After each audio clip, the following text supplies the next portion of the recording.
Donc la délibération 11 concerne la voirie. C'est déjà une délibération à laquelle on s'était opposé au dernier conseil municipal. Il faut savoir qu'on a repris la compétence fonctionnement voirie à la communauté urbaine. On a déjà dépensé 400 000 euros. Là, ce serait pour passer un nouveau marché. Quand on voit l'état de la voirie à l'heure actuelle, si on fait le bilan depuis janvier dernier, on ne peut pas dire que c'est probant. Surtout derrière, on nous avait annoncé en janvier 2023 qu'il y aurait les agents nécessaires, qu'il y aurait le centre technique municipal. D'ailleurs, il y a un lien avec la délibération 12, parce que moi, si je reprends, là, devant moi, j'ai le rapport d'orientation budgétaire qui nous était présenté en février 2023. Et on devait avoir, donc, par rapport à la construction d'ateliers municipaux, déjà 200 000 euros qui avaient été budgétés en 2022. Je prends le tableau. D'ailleurs, je vous le mettrai, ce tableau, en complément de la vidéo. Vous avez aussi 300 000 euros en 2023. Donc, ça faisait 500 000 euros déjà par rapport aux centres techniques municipaux qui se trouvent derrière les tennis. À l'heure actuelle, il n'y a rien du tout. Donc, où est cet argent ? Donc par rapport à la voirie, il faut donner les moyens aux agents de pouvoir travailler. Pourquoi pas sous-traiter? Mais d'abord, l'intérêt, c'est de le faire en interne. Si on reprend la compétence fonctionnement à la CU, c'est pour avoir une réactivité. Dans le principe, c'est intéressant, mais il ne faut pas mettre la charrue avant les bœufs. C'est-à-dire qu'il faut avoir les moyens humains aussi, c'est important, les moyens financiers de le faire. Donc là, comme on part vers une dérive financière concernant la voirie, on a voté contre. D'ailleurs, on a été 17 à voter contre. On attend un bilan et puis on aimerait bien, franchement, que ce soit la compétence fonctionnement, qu'on la redonne à la CU, comme beaucoup de villes d'ailleurs de la communauté urbaine, il faut le savoir. Mais ne soyons pas, on va dire, plus ambitieux alors qu'on n'a pas les moyens. À un moment donné, il faut savoir quand même poser les choses.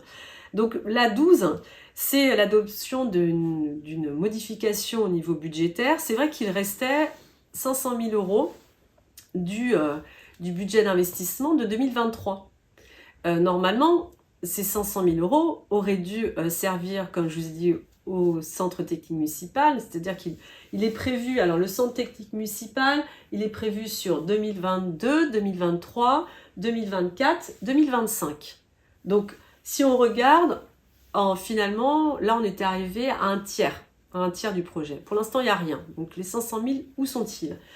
Quand on regarde les 500 000 euros là, de l'enveloppe, on se rend compte qu'il y avait aussi un local jeune. Le local jeune devait être fini fin 2023. Il est loin d'être fini.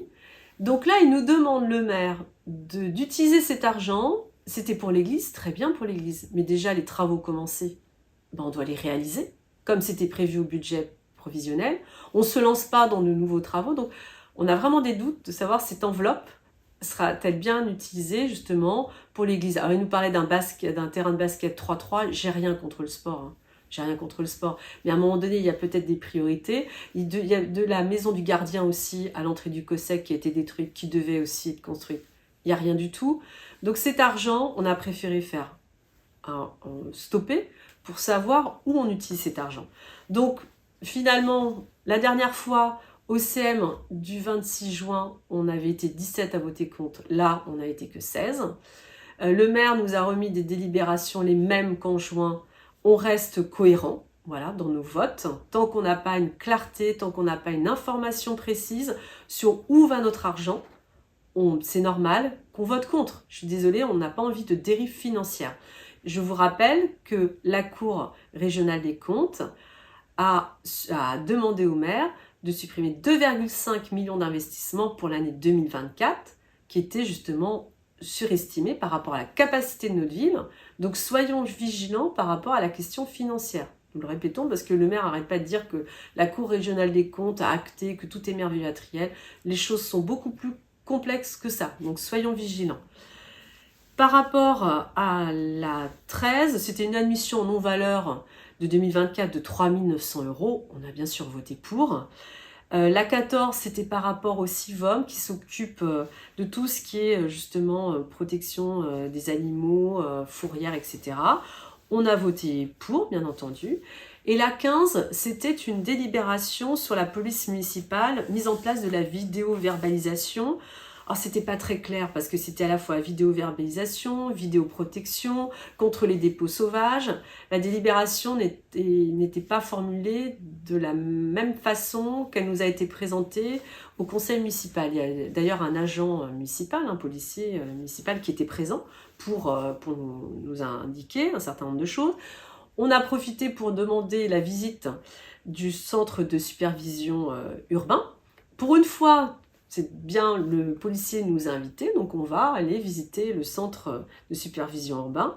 Mais on a voté contre la délibération parce que le choix d'implantation des caméras nous a jamais été rendu public, ce qui doit être fait, c'est normal. On n'implante pas des caméras comme ça, de manière aléatoire, au bon vouloir du maire. C'est quelque chose qui doit être communiqué aux habitants, parce que c'est normal, une caméra ne doit pas être vers chez vous. Vous avez le droit d'aller au centre de supervision urbain. Donc ça c'est un choix aussi de la mairie. Depuis le début, on demande un plan de déploiement des caméras qui soit cohérent. Voilà, c'est un peu la même chose que les antennes. Donc nous avons voté contre, et d'ailleurs ce n'est pas passé au conseil municipal.